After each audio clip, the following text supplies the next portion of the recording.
fascinating that they lump me in with the controversy of Charles Murray and so many others. Listen,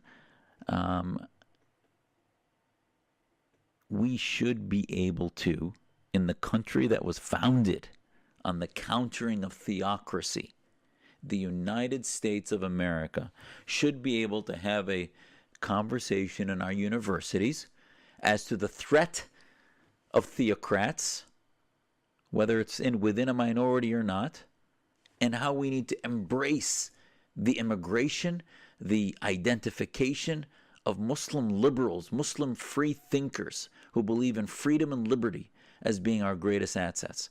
The newspaper, in their false and completely erroneous editorial, claimed that I was against the Muslim ban. Or I was for the Muslim ban. That's what they called it. And anyone who sees any of my interviews and writings would notice that I did not ever call it a Muslim ban. And I rejected it every time it was mentioned to me on every network I spoke, be it Fox News, CNN, BBC, or wherever it was. I said we should have an Islamist ban. We should have an ideological filter, that those who come here should embrace the separation of mosque and state and not believe in theocracy and apologetics and anti-Semitism, that there should be ideological filters for those who come here, and if they don't believe in Western secular society, that they should go to societies like Turkey, Saudi Arabia, Iran, or Afghanistan that might share those ideas.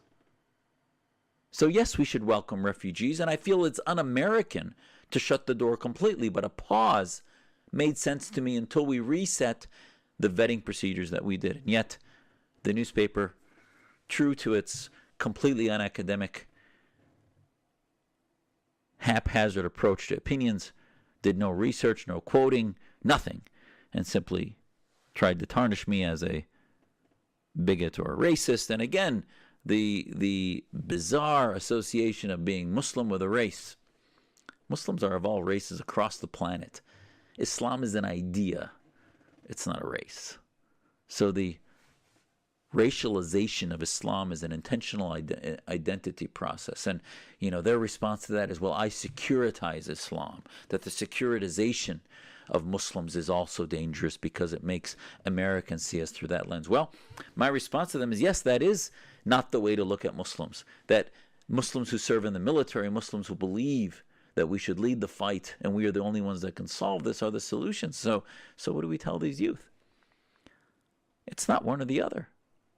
Yeah, my title was binary for my talk, but that doesn't mean that I believe it's completely binary. There are shades of gray going from one side of extreme insurgents that's militant to the extreme militant patriot who's a skinhead and a neo-Nazi.